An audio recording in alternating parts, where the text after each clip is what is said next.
महाराष्ट्र में शक्तिपीठ राजमार्ग परियोजना पर बवाल मचा हुआ है। यह राजमार्ग महाराष्ट्र के 12 जिलों से होकर गुजरेगा और कोल्हापुर के अंबाबाई से लेकर नांदेड़ के रेणुका देवी जैसे प्रमुख पूजा स्थलों को जोड़ेगा।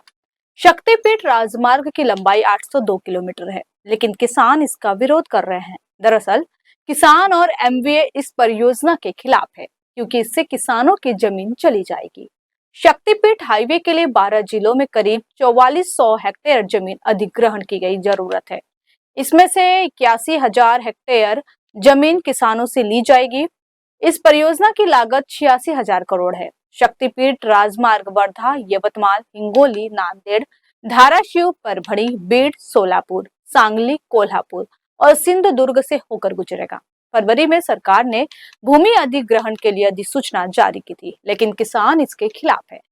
सरकार ने उन किसानों को नोटिस भेजा है जिनके जमीन जाने वाली है।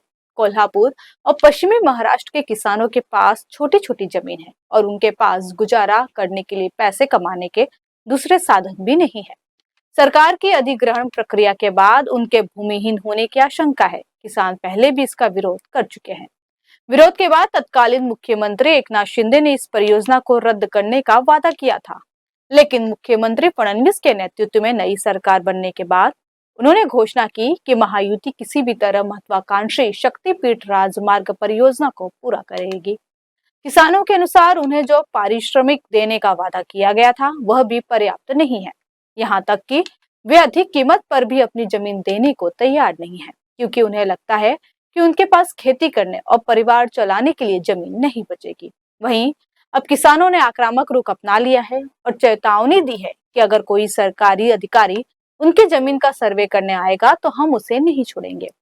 दूसरी तरफ सरकार ने कहा कि उन्हें इस परियोजना के लिए किसानों की तरफ से कुछ अनुरोध मिले हैं और वे इससे खुश हैं।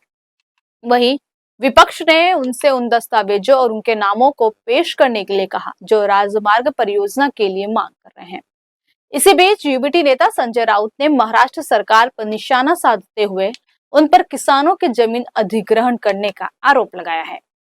याचं कारण असं आहे, शक्तिपीठ मार्गाची मागणी कोणी केली होती? शक्तिपीठ मार्गाची मागणी गेल्या काही वर्षांमध्ये ठेकेदारांकडून मोठ्या प्रमाणात जे पैसे उकळले गेले हे रस्ते बनवणारे ठेकेदार आहेत। समृद्धी असेल, शक्तिपीठ असेल, यांच्याकडून हजारो कोटी रुपये आधीच काढून घेतले, टेंडर देण्यात आली आणि शेकडो कोटी रुपये काढून घेतले। ते निवडणुकीत वापरले असतील किंवा आमदार खासदार खरेदीसाठी वापरले असतील। शक्तिपीठाच्या संदर्भात शेतकरी भूमी अधिग्रहण करण्याच्या विरोधामध्ये आहेत आणि महाराष्ट्रामध्ये आज हा शेतकरी शक्तिपीठासंदर्भात रस्त्यावर आहे। सर, आज होळी आहे, पण असं असताना देवेंद्र फडणवीस सरकार राज्य सभागृहात म्हणतायत की 100 शेतकऱ्यांनी मला निवेदन दिलं एअरपोर्टवरती येऊन, आणि ते निवेदन देताना हे 100 शेतकरी जे आहेत, हे जे 100 शेतकरी जे आहेत हे भारतीय जनता पक्षाचे एजंट असावेत। त्यांच्या माध्यमातून या जमीन खरेदी विक्रीचे व्यवहार सुरू असावेत। सामान्य शेतकरी जो आहे त्याला आपली जमीन द्यायची नाही। मुळात शक्तिपीठाची गरज काय असा प्रश्न सगळेच विचारतात। आम्ही विरोध करत नाही आहोत, शेतकरी रस्त्यावर उतरलेला आहे। तुमच्याकडे 100 शेतकरी आले म्हणून एक चुकीची योजना जी आहे त्याचे समर्थन होऊ शकत नाही। तुम्ही महाराष्ट्राला पटवून द्या की ही योजना का महत्त्वाची आहे।